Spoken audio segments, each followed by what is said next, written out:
in American history. Look at this aerial footage of Boston, the birthplace of the American Revolution. Organizers said that more than 100,000 people took part in the rally that began at the historic Boston Common, the oldest park in the country, where George Washington, John Adams, and the General Marquis de Lafayette celebrated the country's independence hundreds of years ago. In Denver, more than 10,000 people gathered at the state capitol and marched in protest, according to local media. It was a similar scene in cities across the country, like Austin, Atlanta, Miami, and Indianapolis, which you can see here. And at the nation's capital, where the National Guard has been deployed since August, organizers said that 200,000 people joined in the main rally at the National Mall and at the march toward the Capitol. MSNBC spoke to one woman there about why it was important for her to come and take part in yesterday's protests. I'm a first-generation American. I am a veteran. I was in the military. I check all the boxes. I'm a mom. I've got 4 kids, but I follow Jesus, but I am a patriot. I am a patriot, and I will not let anyone tell me that I am not here because I love my country. Yeah. And so that is, I think of everything, I am passionate about that, because the people that are here today, they are concerned about this country. Not exactly the radicals that Mike Johnson was telling you to expect at these rallies. Messages of defiance like that were abundant. People carried signs in defense of democracy and this country's rich history of immigration. But despite the seriousness of the issues at stake, it was also a joyous affair. There were people who mocked the Republican talking point that the event was linked to Antifa. At the Los Angeles rally, journalist Sam Sanders spotted this woman who held a sign that said, quote, "I am Antifa." In Montclair, New Jersey, Washington Post columnist Karen Tumulty found this woman, Grantifa. Meanwhile, in Portland, an inflatable frog brigade formed and joined the march across the city. Portland is where these inflatable animal costumes became a symbol of protest, but the trend has caught on in many other parts of the United States, where groups of inflatable protesters throwing dance parties in the streets, even after a long day of protesting. In LA, in Los Angeles, MSNBC's Jake Sobroff spoke to a rainbow unicorn live on air about the symbolism of these costumes.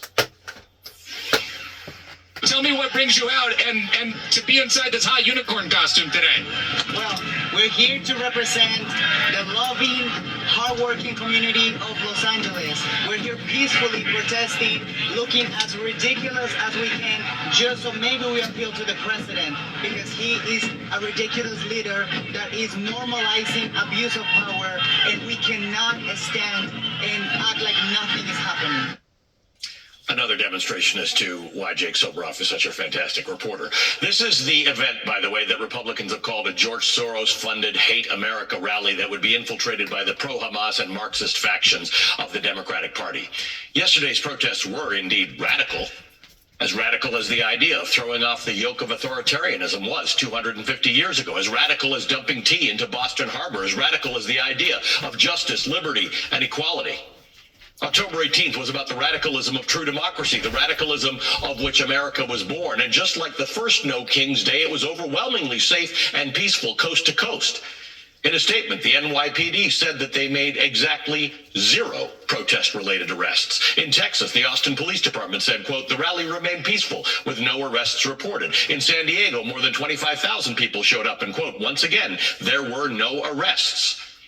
Joining me now, Miles Taylor, a national security expert who served as chief of staff for the U.S. Department of Homeland Security for the Trump administration. In 2018, Taylor published an anonymous essay in the New York Times blowing the whistle on Donald Trump's presidential conduct. He revealed his identity 2 years later. He's the author of Blowback, a warning to save democracy from the next Trump. Since then, Donald Trump has publicly accused Taylor of treason. I'm also here with a friend of the show, Jennifer Rubin, co-founder and editor-in-chief of The Contrarian and an MSNBC political analyst. Good morning to both of you.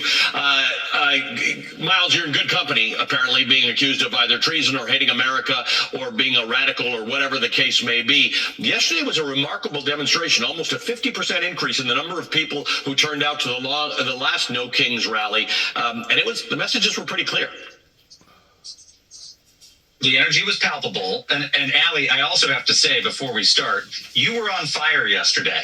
and you're on fire today. And you should know that there were people in the crowd saying that who'd been watching your coverage on the way in. So good on you, good on this program for covering this so effectively and thoroughly. And I'll say, Allie, look, the President of the United States has made very clear, whether it is the actions against me or against law firms or against other enemies or other sectors of society, that he does genuinely view dissent and criticism as treason. And if that is true, we saw 7 million very proud traitors in the streets yesterday. But that's not what they were. What I saw on the streets of Washington, D.C., was patriotic Americans exercising their First Amendment rights peacefully, and there wasn't a single terrorist, rioter, or paid protester in sight. And I don't think we should let those words go, those words that were leveled against these protesters before they took the streets, because it's a very alarming indication of where our country's headed and the disregard for First Amendment protected speech. And Jen, when you look back at history, because everybody who protests for freedom or democracy anywhere in the country, including in 1776 when the Americans did it, were called traitors by the people in power at the time. You saw it in the Arab Spring. You see it all over the world today. You see it in Hungary. You see it in India. You see it in Turkey. You see it all over the world.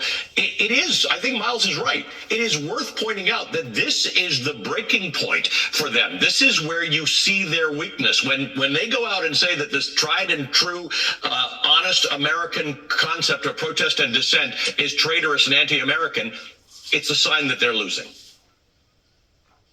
Absolutely. And just before going on, I got a notice from the organizers that we are now at a count of over 7 million people. So that's an awful lot of members of Antifa, terrorists, pro-Hamas. You know, the people that I spoke to, I was out in Washington, D.C. It was such a joyous atmosphere. It was so uplifting. I went up to one gentleman who was wearing American flag eyeglasses, and I jokingly said, "So are you a member of Antifa?" And he pulled out the dog tags of his grandfather, who had fought in World War II. And he said he was the original anti-fascist. So I don't know what their obsession with anti-fascists is, but if we're anti-fascists, what does that make them? And I think what I heard from the crowd, from old people, young people, people out with their kids, people out with their dogs, was this overriding sense that something has gone terribly wrong. And one gentleman holding a sign that said, "We don't hate America, we hate what these people are doing to America," I think really spoke volumes.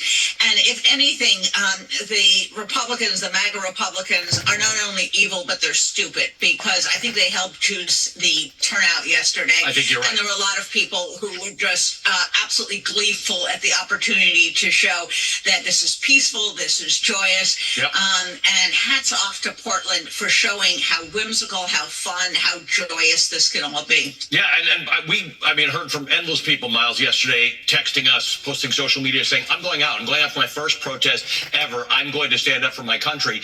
When asked about this, the White House, before the protest, when asked for comment about it, they said the response was literally, "Who cares?" That's a quote. "Who cares?" Miles, that there are examples in countries where there are tipping points. Right? And these are feeling like tipping points. You can say who cares all you want, but apparently the people care. Paradigm shift.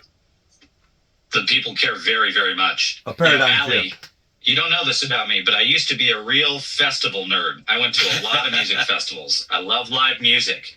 And I got to tell you, the feeling on the ground was more positive, more optimistic, more exciting than most of the really big music festivals that I've ever been to.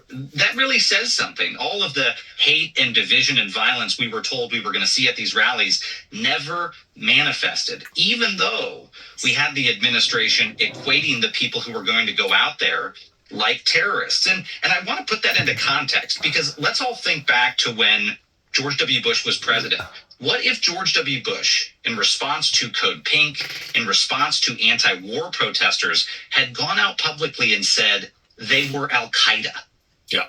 That would have been extraordinarily divisive in this country. And love or hate George W. Bush, he never ever suggested that the people protesting him were working with Osama bin Laden and they were terrorists. And I think that what Jen just said is so right. That mood of optimism and humor that comes out of Portland that has just been organically adopted at these protests is a spectacular way to push back against would-be autocrats, because they cannot handle humor, and the protesters did that in spades. So one of the reasons to have both of you here on, Jen, is because Miles, when in the administration, was one of those people who said, I'm going to try and do something to change what's going on. We are the guardrails. And in addition to the tipping points and the number of people who came out, one of the reasons I lean into this so much is because something else tipped. Right? For a lot of Americans, yesterday was a movement from despair and being overwhelmed and having to take this fire hose of nonsense from Donald Trump into we're done.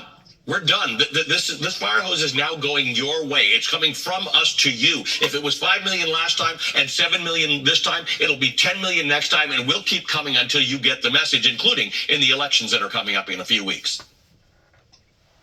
Absolutely. I'm reminded of Richard Nixon hunkered down in the White House during the Vietnam protest, or Hoover huddled in the White House as the bonus marchers were mowed down by the troops. Presidents who get disconnected from the American people do not fare well. And they have created a bubble for themselves, a right-wing media bubble. So they are not getting good information. They're getting their own disinformation. And so when things like this happen, and it's impossible to square with their own reality, you can sort of see the smoke coming out of the ears, the short circuiting, because this is not a frivolous once a year activity. This is a concerted resistance that week after week, month after month grows. And I think Miles is right. There are people who are out there. One woman saying, I've been out here since the 1970s, and I don't want my grandchildren to grow up in America that's so different. And there were other people that were out there for the very first time. There was a gentleman who came down from a small town. He said he lives on a dirt road in upstate New York. And he came all the way down because he couldn't not do something. And whether you went out and marched, or whether you shared stuff on social media, or you're going to go out and volunteer for a campaign, this is what being a citizen is all about. Right. When things are going well, people take democracy for granted. And I think what we realize is, oh no, democracy is not self-executing. We have to do something. We not only have to vote, but we have to vote with our feet. We have to show our allegiance. We have to protest when people like Miles or James Comey or Tish James are the subject of vindictive investigations and prosecutions. We have to say no when colleges and law firms capitulate.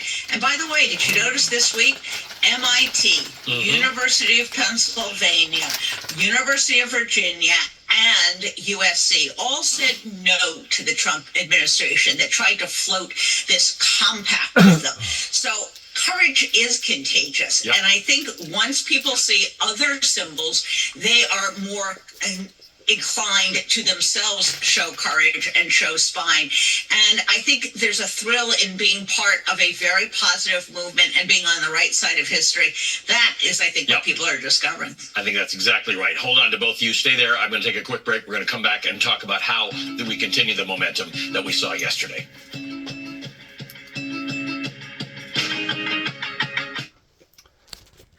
It has taken a considerable long time,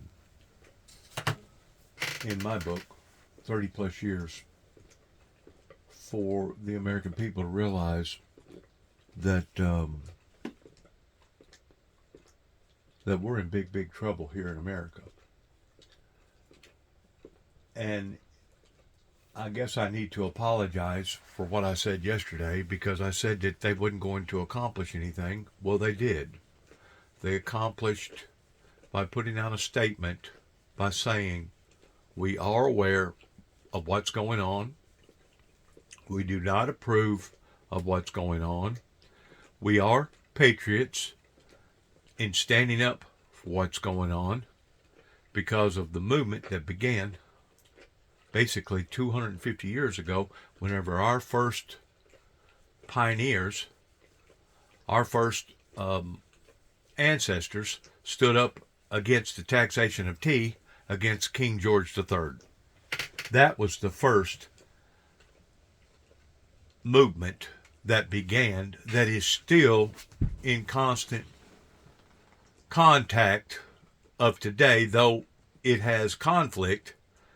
But I've said all along that the way that this president is trying to solve this country's problems that has been developed for the past 30 plus years is going about doing it in the wrong way.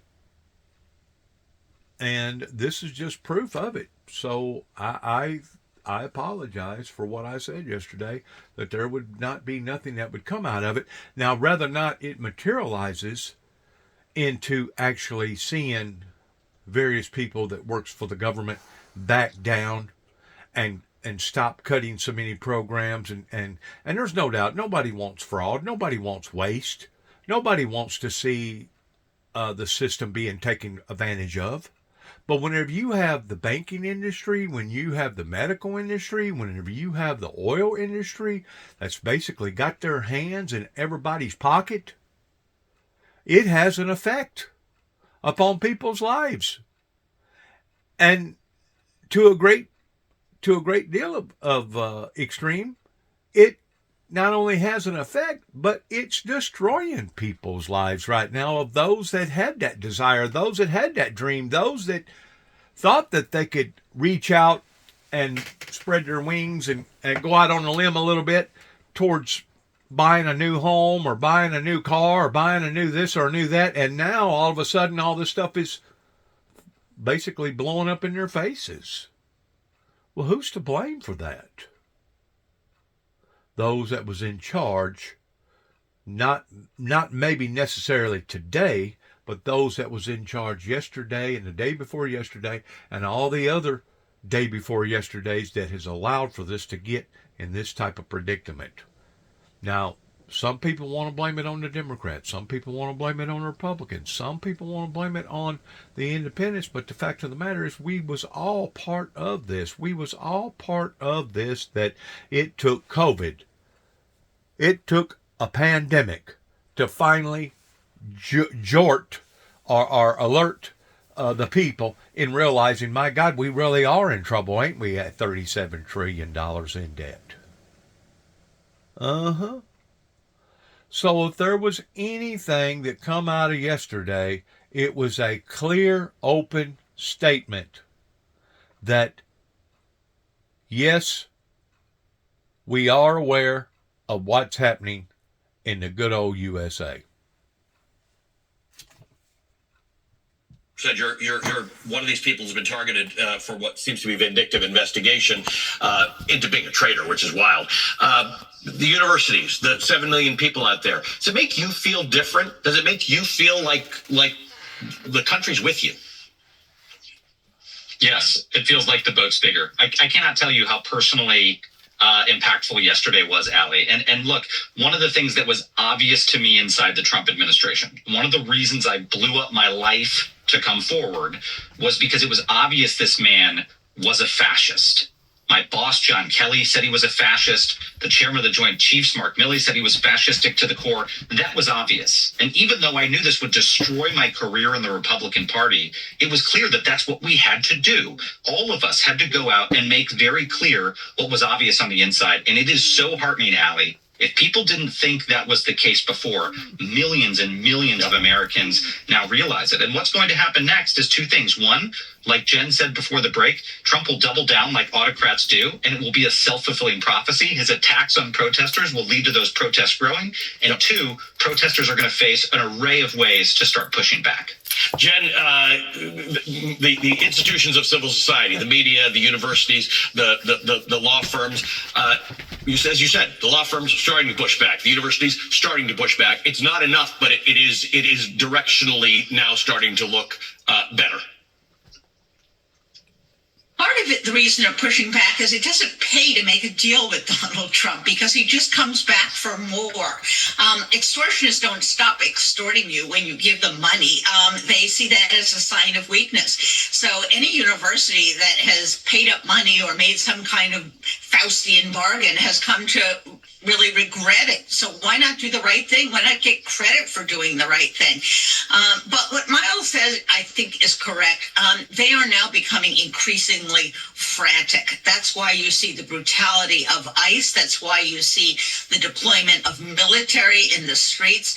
They actually do see 7 million plus people, and they know that they cannot compete with that. So what do?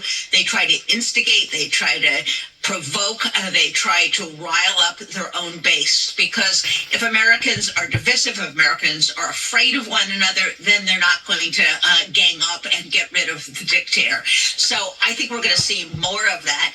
And you know who else is pushing back? The lower courts. The Supreme Court, the MAGA majority, may be hopelessly corrupt, hopelessly in the bag for Donald Trump, but not the lower courts. And I think we have to take our hats off, not only to judges who are appointed by Democratic presidents, but judges who are appointed by this president, by Donald Trump, who are saying no. There was a magnificent opinion by the Seventh Circuit just last week, upholding the order that prevented the deployment of National Guard in Chicago. And they basically said, we don't believe Trump. These accounts that he's putting forth are not credible.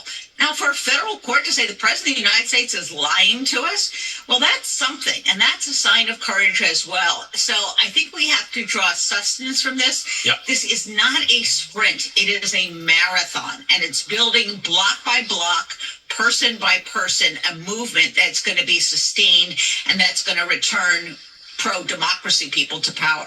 Draw sustenance and offer sustenance, because for all the people who went to those rallies, they texted and they told relatives and they told friends they're getting ready for the next one.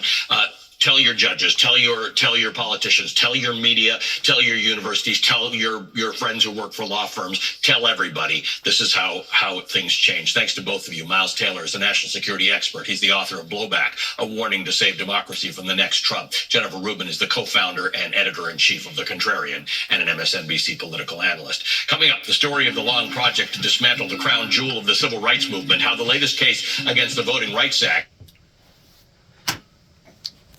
If the blowback was coming from anywhere, it was a blowback of what the senior citizens and the elders done 30 plus years ago, whenever Ronald Reagan finally accomplished by convincing the superpowers that the world wasn't going to be destroyed by a nuclear holocaust, but it was going to be destroyed by the way that the Bible had predicted for the end of the world to happen.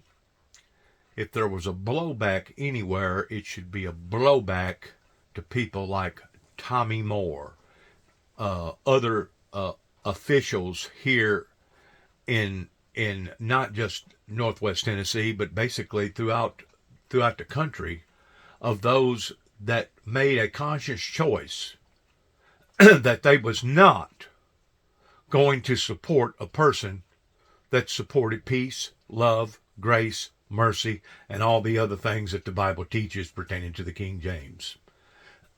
Why they chose this was either out of fear, or out of greed, or out of stupidity. Either or. If there's been a blowback, the blowback should be blowed back into the eyes and the faces of those that deliberately started this resistance movement going back 30 plus years ago, and identifying that, yes, there are people that are aware of what went on, why it went on, when it went on, etc., etc. So if the blowback has been blowed back towards anybody, it should be blowed back towards the movement that basically put everybody where we are right now, which is in strains.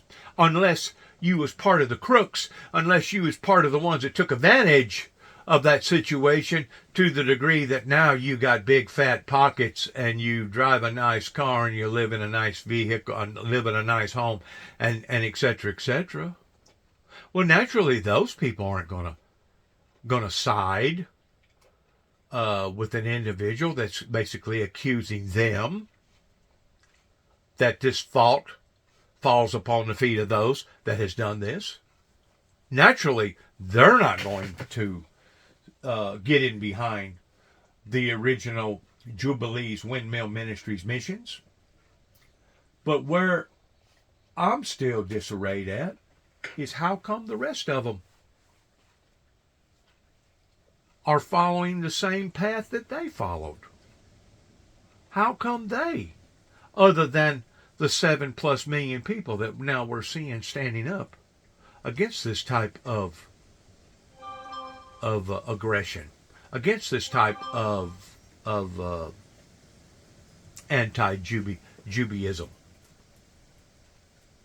And I hope that Kenton, Tennessee, over here, less than about 10 miles from where I live in Obion County, I hope it's certain people that was involved in this resistance movement can open up their eyes in identifying that, you know what, the individual that started out in the ministry about the end time events is still on target just as much today as what he was 30+ years ago. And you can sit and you can argue, these people can sit and argue all day long if they want to and say, well, he was ahead of his time.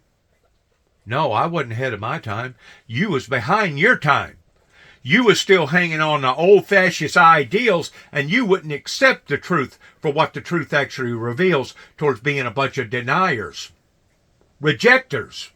You wasn't just deniers, you was rejectors. And you wanted to break me down. You wanted to break the will of the American people down to the degree that you thought that they wasn't going to be man enough or bold enough to stand up and still stay strong to what they believed. And I got news for you. It was a blowback. It really was a blowback. Others. It's happened in 1965. It transformed American politics. At the time, Johnson called it a triumph for freedom as huge as any victory won on any battlefield.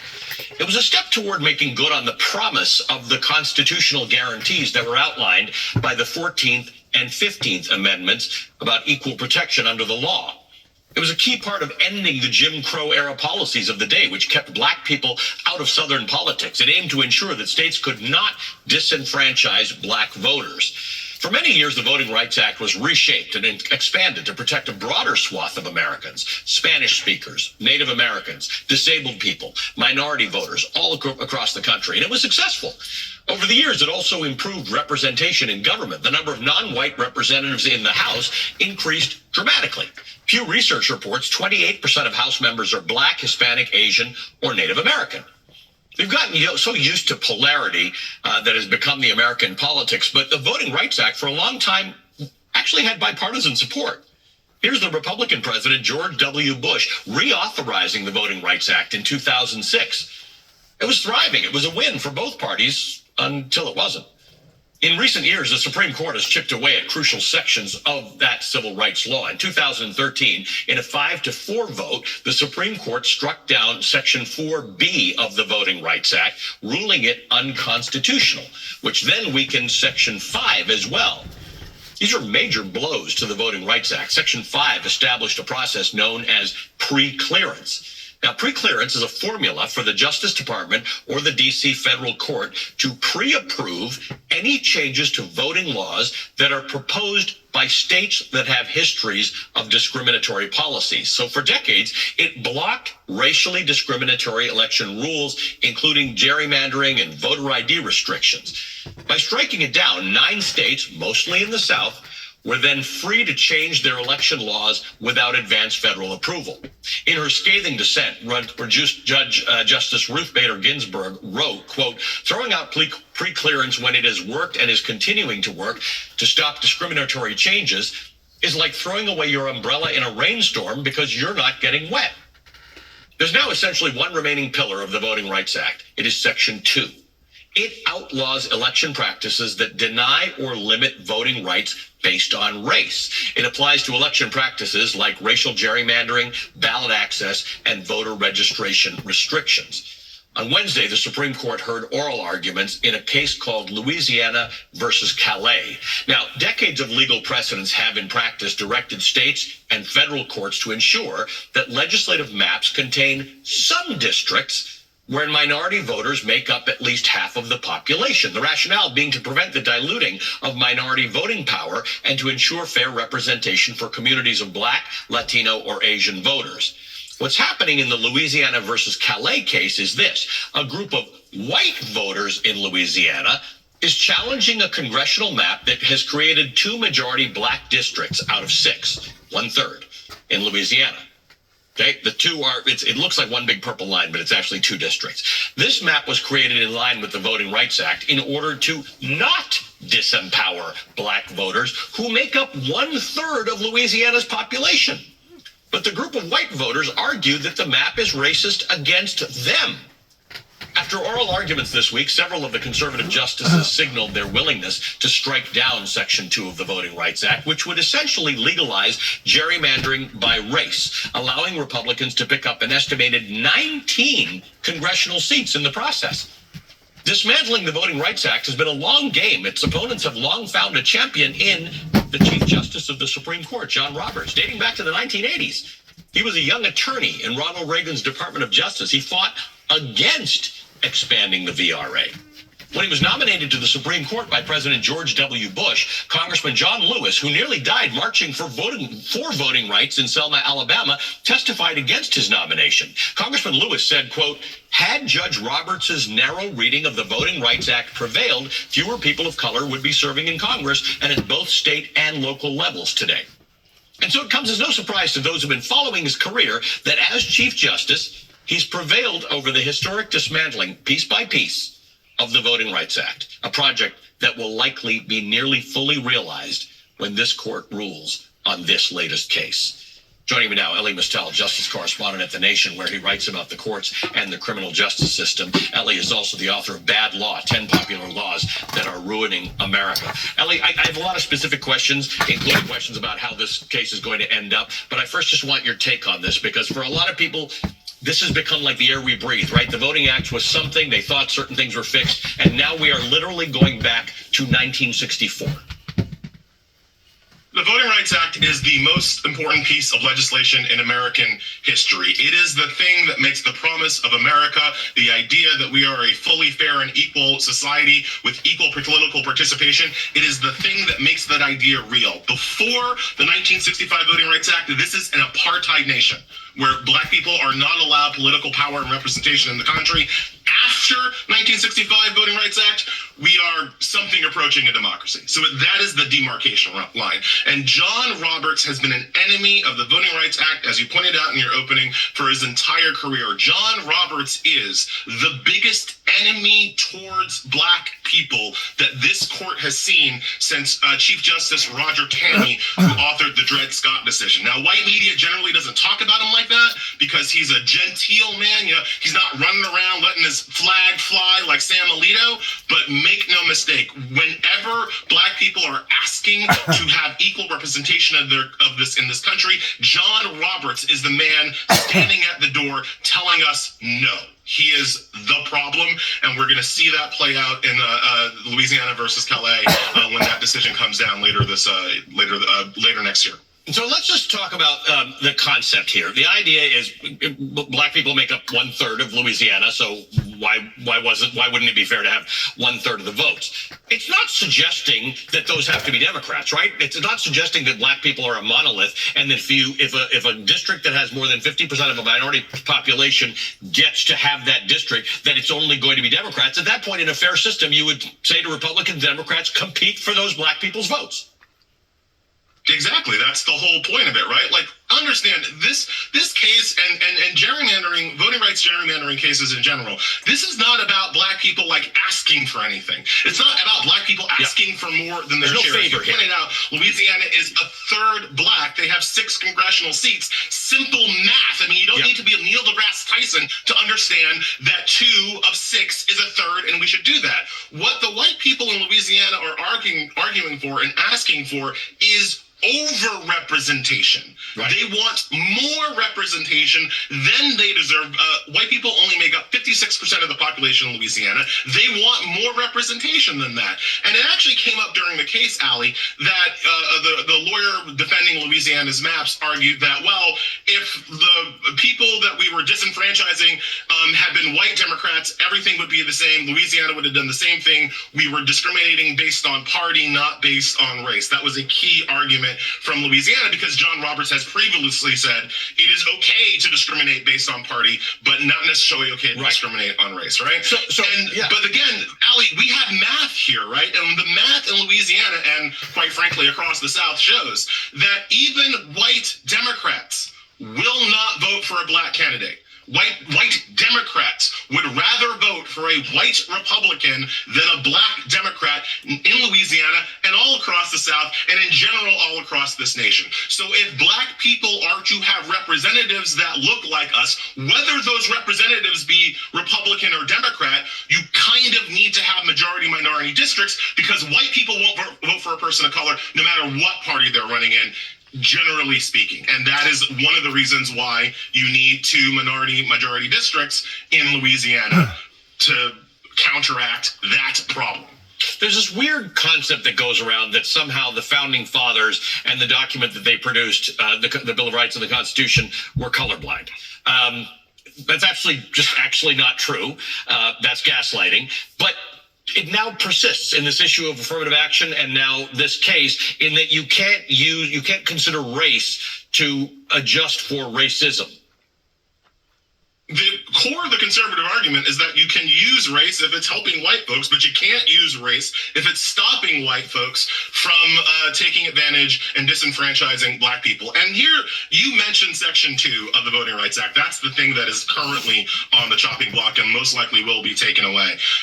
One of the really important functions of Section 2 is that it doesn't require a showing of intent, which is to say, if we can look at a map, a gerrymandered situation that has the outcome of discriminating against black people, we don't have to also prove that that's what Louisiana or some other state intended to do, right? They don't have to say, like, we trying to do some racism today before we can just look at the results and say, like, you know what?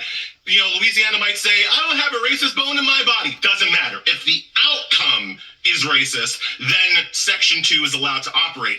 And that is the core of what they're taking away. One of the pegs that he always hangs his hat on is that unless litigants are in his courtroom openly saying they intend to be racist, Roberts pretends that racism doesn't exist. Like, you literally have to. At one point, Janae Nelson, who was arguing the case for the NAACP Legal Defense Fund, Janae Nelson said that the Voting Rights Act requires neither a confession or an admission. White people don't have to confess to what they're doing, nor admit it. We can just look at the outcomes. And that is exactly at the heart of what Roberts is trying to rip out here. He's trying to say that unless there's intent, unless white people self-report as being racist, you cannot use laws to stop them. Ellie, thanks as always, my friend. Ellie that is the. But proof is in the pudding regarding the consequences, because now we can see the consequences in what they have done in reflection to the Windmill Ministries missions, or the Jubilees Windmill Ministries missions. We can see now the consequences in what that they have done. Now, to get those people to come to the altar and to admit that they was part of this calamity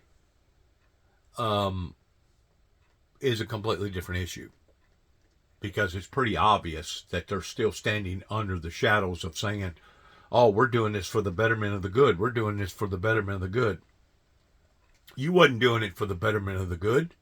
You was doing it because you was against biblical Bible prophecy. You was against the messenger with the message. That's the reason why you done what you done, Northwest Tennessee. That's the reason why you done what you done, America.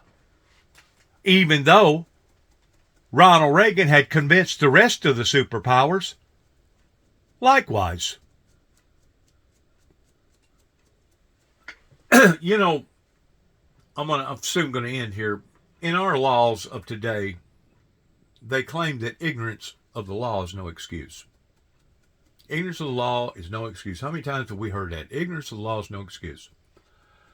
Well, whenever you get to looking at these people that's got a high IQ and they can read the Bible and interpret prophecy the same way that somebody that didn't even have hardly an 8th grade education has been able to interpret the Bible for the past 30 plus years. You can no longer stand under the umbrella of insanity. And I've said that before. You're still trying to stand under the umbrella. Well, I didn't know no better.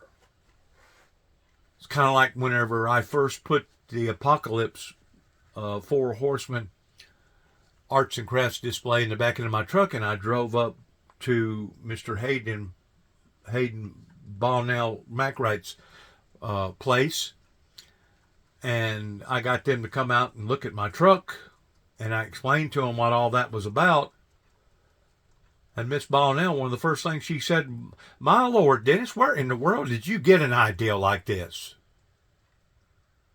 Well, it wasn't so much where I got the ideal. It was where they didn't get the ideal towards being properly taught regarding biblical Bible prophecy. You know, you can stand under the umbrella of John 3:16 all day long and limit your knowledge that way pertaining to the priesthood or the preachers around in this area, the ministers in this area. But the fact of the matter is there's a whole lot more involving the Bible other than just John 3:16. Now, there's no doubt that John 3:16 is the whole basis regarding our salvation. For Christ said that if you didn't accept him, neither nor would he accept those that didn't accept him. Or if you was ashamed of him, Jesus said that he would be ashamed of you. Well, it's pretty obvious for the past 30 plus years, I ain't been ashamed in me talking about the things that I believe in and why that I believe the way that I believe. I think I've made my case pretty obvious in how that these people have purposely went up against biblical Bible prophecy in not wanting to see biblical Bible prophecy fulfill itself. But I think I purposely embarked upon to their true motives. And now these same people are walking around with arthritis and bursitis. Almost every joint in their body aches and hurts, and they can see all the pain and the suffering, all the shootings and the killings and all the drug overdoses and all the other stuff going on in America. But yet now they're still in denial. There comes a time, my friends, that you can no longer plead the fifth. There comes a time, my friend, that you can no longer stand under the umbrella of pleading insanity. And that's exactly what they have tried to remain to do ever since that I basically stepped out in social media and putting out these videos again and again and again. They have continuously been in denial. And we're talking about judges, we're talking about preachers, we're talking about law enforcement agencies, we're talking about educated people are still in denial, the same as people like Donald J. Trump that are still in denial about global environmental warming. A bailout, there's trade wars, there's China, and there's soybeans. America's soybean farmers are at the heart of this thing. They are feeling the squeeze from Donald Trump's trade war with China, just like they did back in the first Trump administration.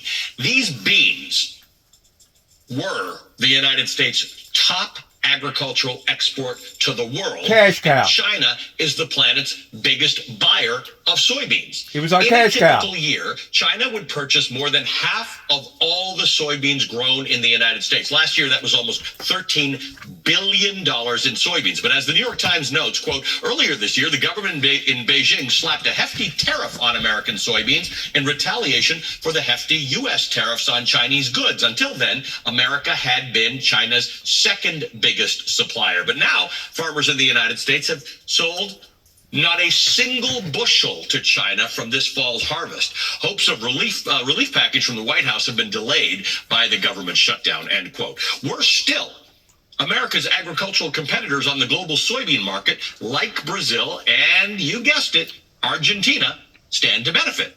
Here's how NBC News explained it. After Buenos Aires received its first round of U.S. financial support, it suspended its export taxes on soybeans, prompting China to quickly purchase millions of tons of its soybeans at a discount. Meanwhile, Beijing has effectively placed an embargo on soybean purchases from U.S. farmers. President Trump has floated the idea of a bailout for America's farmers, but he's blaming Democrats for its delay because of the government shutdown. So remember, the shutdown stops American farmers from getting whatever it is they're going to get, but in Argentina, things are good. Politico sums up the farmers' dilemma this way. Even if there were a quick end to the shutdown, it would likely take months to get money to the farmers who need it most. Agriculture industry experts and lawmakers say farmers need the White House's commitment in the next few weeks as they look to supplement depressed harvest revenue and plan for how to pay for next year's planting season, end quote. Okay. This is a lot for a lot of you who may have nothing to do with soybeans or farming. So I'm bringing in an old friend of the show, the soybean farmer, Tony Mellenthin. Mellenthin's family has been growing soybeans for 3 generations in western Wisconsin. He's also the former president of the Wisconsin Soybean Association. Tony, great to see you. Bad circumstances, but great to see you again. Thank you for being with us. Yes, it's great to see you as well. I agree. You need to have me on when times are a little better, a little more shiny out there. I will commit to doing that. Describe to me what that means, though, in terms of soybeans. A lot of politics going in here, but in terms of being a soybean farmer, what has all this done to A, the price of soybeans, and B, your ability as a soybean farmer to get your soybeans to the market and get your income? Yeah, you touched on it. Being shut out of the world's largest market for soybeans is tough.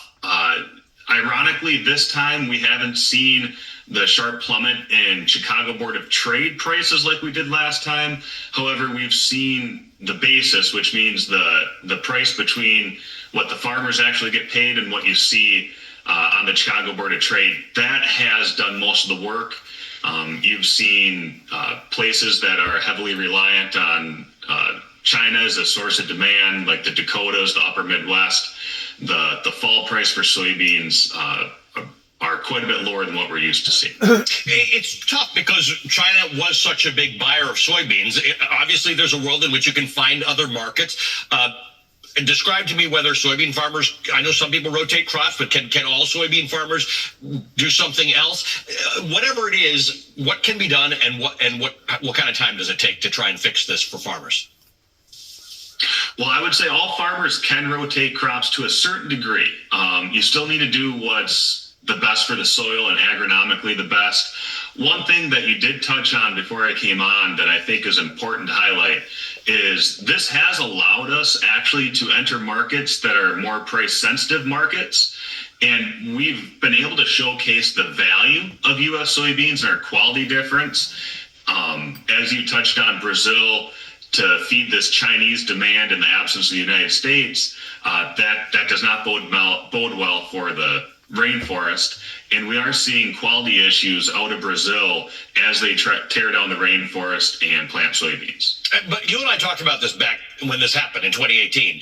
We helped create Brazil's robust soybean export market because we did this the first time. So in other words, China looked for other opportunities, and places like Brazil, which grew some soybeans, all of a sudden started to create an infrastructure where they could sell their soybeans to China in greater numbers.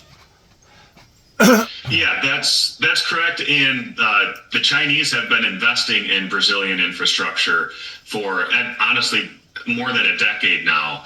And so we face some serious headwinds really in the export markets when it comes to China. But I'm hopeful. I'm a young farmer, so you have to have optimism. I'm hopeful that we're able to find other markets, to get by. And frankly, it's just not easy. I mean, most farmers most non-commercial farms are small businesses.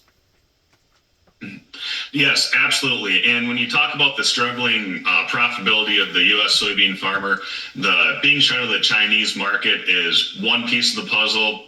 Inputs are another piece of the puzzle. We've seen input prices go up when farm profitability goes up, and we were profitable 3-4 years ago.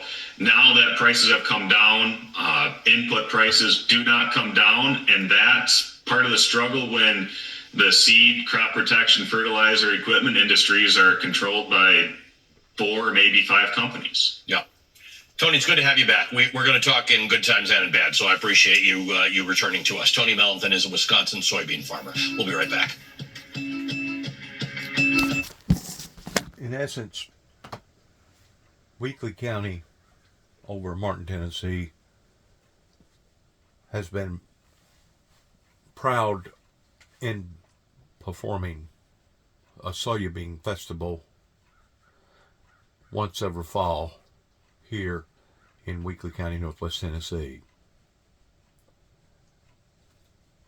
You have so many farmers right now that is invested in big grain bins that now their grain bins is full of beans, but there is no promise of a better market because the market has basically went bust. Why did the market go bust?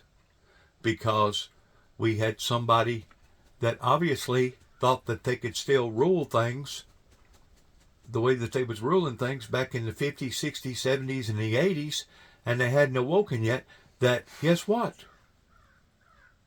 We're no longer competing with just 1 or 2 countries, but we're competing with all of them. And now they have cut our own throats, basically, in thinking that they was going to make up for lost time. And now people like China and other countries out there is showing the American people which way the cow's going to eat the cabbage.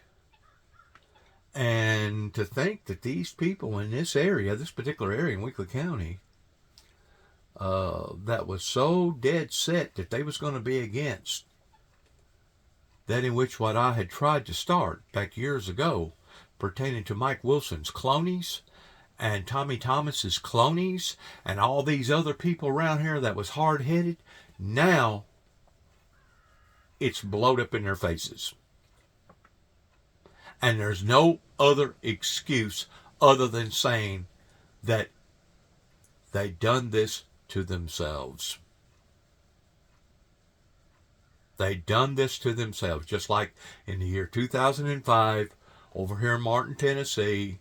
They wanted to put me under the shadows or put me under the spotlight of somebody similar towards the Unabomber or somebody similar towards Bin Laden or somebody similar towards Timothy McVeigh, a homegrown terrorist, by charging me with falsifying files. And that literally started out here in Weakley County, the very county that I'm living in right now. And it snowballed from this area up into Kentucky, and then it snowballed again from Kentucky over into Oklahoma City, Oklahoma, and it almost snowballed again. It did to a certain degree down in Atlanta, Georgia, towards basically me shutting down the Calvary down there just because I left a cassette tape at the governor's office the day after Christmas. That basically caused all the federal employees to get off an extra day. That I was reprimanded over the GBI coming to my workplace the day after that, explaining to me that I had just got through costing the people in Georgia millions and millions of dollars because of me leaving a cassette tape in a clear package that you could obviously see from almost a mile off, metaphorically speaking, tied to the governor's doorstep or door that he come out of in 2007, Governor Sonny Perdue, regarding people to pray for rain whenever the great drought had hit into this area. I've never seen so much stupidity. I've never seen so much hard-headedness. I've never seen so much rebelliousness as what I've seen in the past 30 plus years that has basically costed me friends. It has costed me relationships with my loved ones. It has costed me financially. It has costed me emotionally. It has costed me physically, pertaining to them poisoning me up in Kentucky and causing me to gain a bunch of weight to the degree that I had an old injury that basically I had to get operated on last year that cost the insurance company $486,000 to repair my left ankle. Now, since then, I've lost a little over 100 pounds, and I'm still maintaining my weight. My diabetes has lowered to the degree that now I no longer have to be on insulin, but I do still have to take my Synjario diabetes medication, 1,000 milligram. Still got to take that to make sure that I stay in check with my diabetes. But they've done everything in the world to me other than actually putting a bullet in between my eyes. And to be quite honest with you, it would have been a whole lot simpler and easier if that's what would have been what they had done. The name of the drug is SYNJARDY XR 12.5-1000 milligram tablets. I'm supposed to take tablet by mouth with breakfast once daily, is what it says here on the bottle. Now, this is a very expensive drug. It's a big blue pill, but it's a time-release pill that dispenses metformin into your body in different intervals. In other words, you just don't take metformin all at once, like Dr. Baba wanted me to do in Duisburg. That basically it got to the point that I thought that I was going to have to wear a diaper because all he could think of was metformin, metformin, metformin. And it wasn't until I got to looking around and I found a doctor, fortunately, in New Bern, Tennessee, by the name of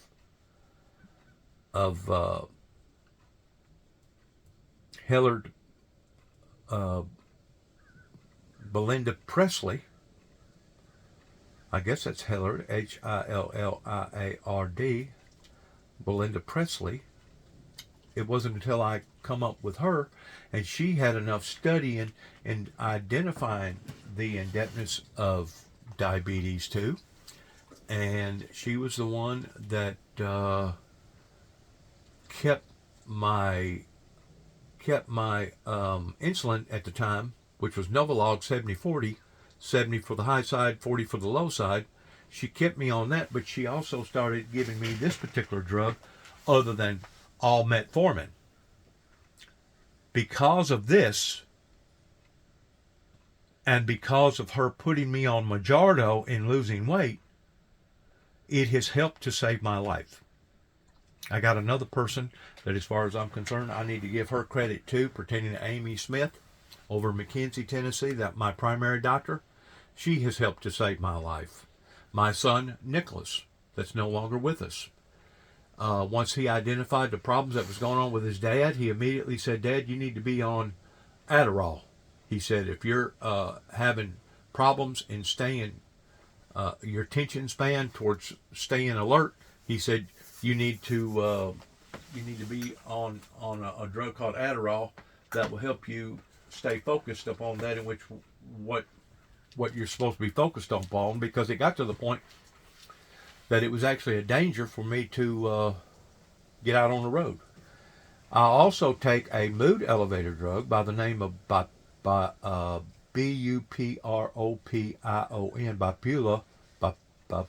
Bupula XL 300 milligram tablet. Take one of these in the morning by mouth a day. That between the generic Adderall and the mood elevator drug and the fact that I'm taking this Synjario pill now, even though this pill is about, I think it's about $1,300 or $1,400 for a 90-day supply.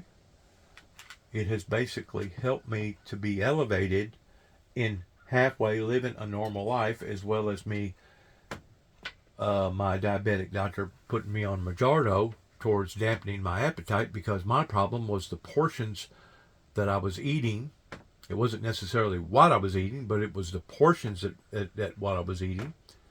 And because of it, I've lost a little over 100 pounds. And now I no longer have to take my insulin. and I feel like 1,000 times better than what I ever did.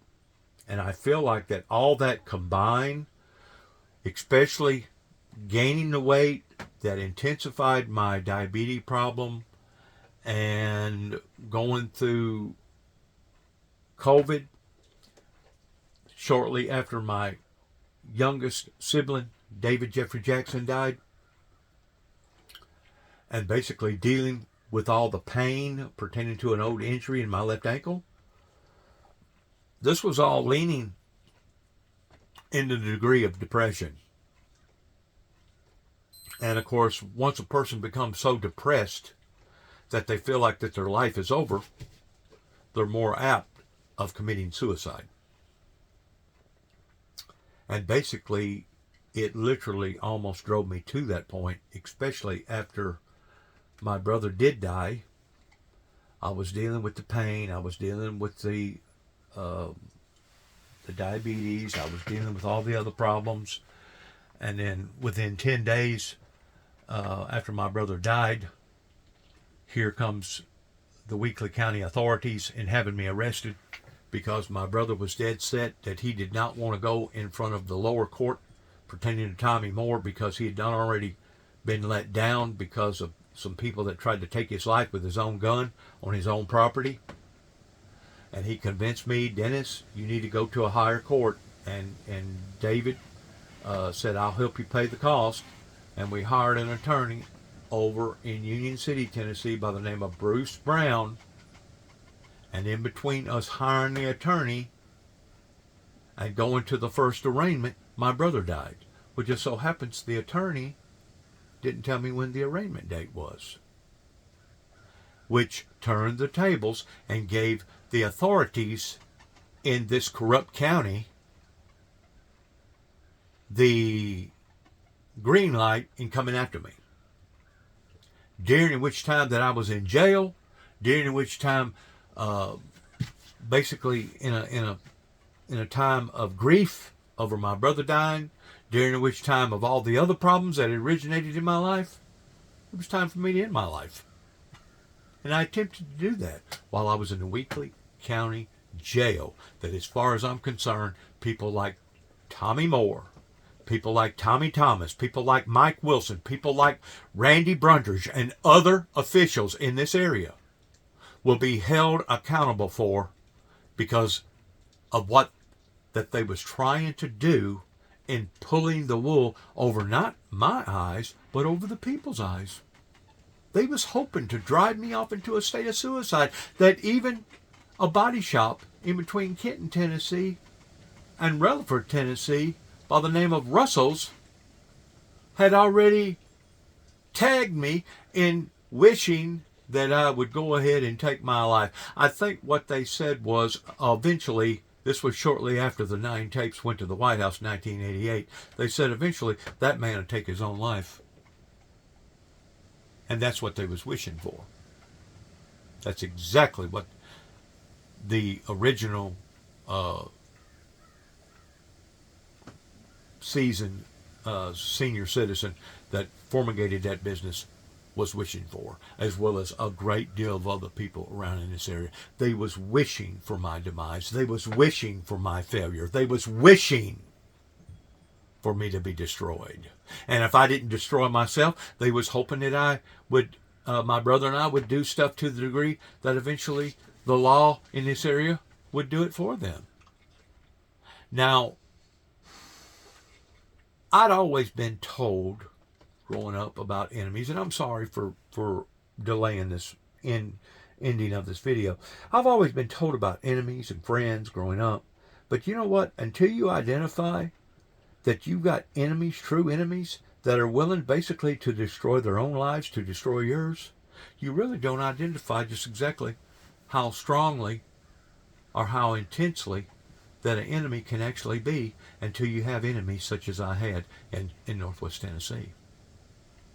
And now it's caught up with them. And the thing about it, now that it's caught up with them, the same people are refusing to acknowledge that they was a part of this, pertaining to this travesty that's happened. And what's bewildering to me is that the young generation once they are exposed to the truth, still refuses to support the founder or the messenger of the messages, even though it was Ronald Reagan that succeeded in convincing the superpowers that the world wasn't going to be destroyed in a nuclear holocaust. So it's reached a level, in my understanding, pertaining to reality, that maybe these people are doomed. And that was the whole primary purpose that Jesus went up into the mountains and said, Jerusalem, Jerusalem, I've gathered you together as a hen would gather her chickens, or gather her chicks, and you would not listen. I truly believe that at that point in time was whenever Jesus was at his downest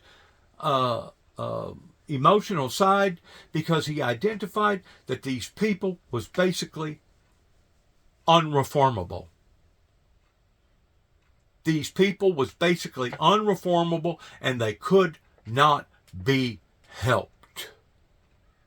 The same as Noah, that preached the message, if you continue on the path that you're on, this is what's going to happen to you, this is what's going to happen to you. None of them listened. None of them tried to reform. None of them tried to break away. And the next thing you know, whenever the door shut on the ark, it began to rain and rain and rain and rain. Well, at that point in time, finally they awoke and realized, oh my God, this man that we thought was crazy, it's really happening to us. And they was begging and crying and begging and screaming, please let us in, please let us in. But at that point in time, it was too late. They had already went over the Rubicon to the point of no return. And once God makes a final decision like that, that he's going to lower the boom upon a society, that's whenever he'll lower the boom upon the society. Well, right now, the boom upon the society is being elevated in different levels. But I'm still not seeing a movement coming out of this other than the political movement that recently just got through happening regarding the No King's Day. But as far as I'm concerned, they're just as doomed today as what they was 30 plus years ago, because I'm not being able to rally or see that movement. So as far as I'm concerned, the only best thing for me to do is to make the videos like I'm making, put it on social media, tell the people my story, and basically do like I put on my camper shell, pretending to digging in, hunkering down, and getting ready to see the inedible. Because obviously I'm dealing with the same type of people that Jesus was dealing with. Whenever Jesus was preaching his message, I'm dealing with the same type of people that Noah was dealing with the same type of people that even Moses was dealing with, and dealing with the same type of people that, who? Davy Crockett was dealing with whenever he had made up his mind that he was going to go down to Texas and fight for our democracy, to the degree that he told the people that was so much against him that he was going to Texas, and as far as he was concerned, they could go straight to hell. And you know why he said that? Because that's exactly where that group of people was going, because they was not willing to stand up for that in which what they should have stood up for. I'm dealing with the same group of people today that refuses to stand up. They want to preach their message about reform. They want to preach their message about holding people accountable, but they themselves don't want to be held accountable. Now, friends, if that's not hypocrisy, I don't know what is, especially after a person has solely dedicated over half of his life in the same passion, in the same degree, in the same fortitude as what he started out with 30 plus years ago.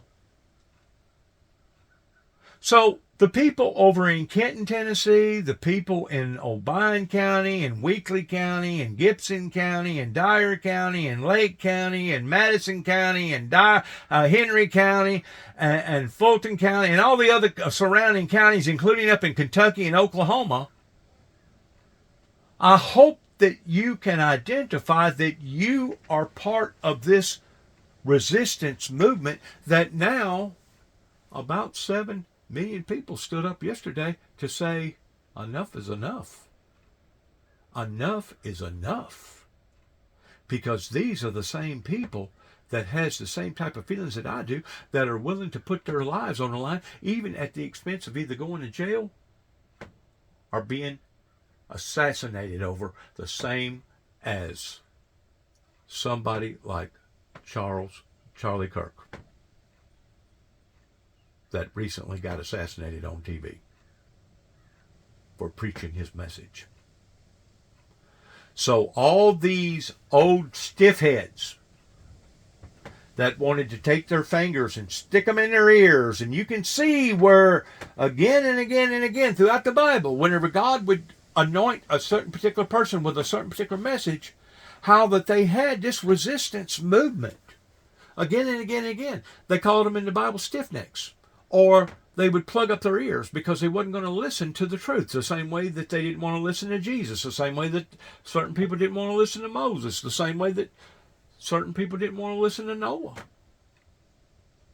You see, there's consequences that goes along with the stiffnecks.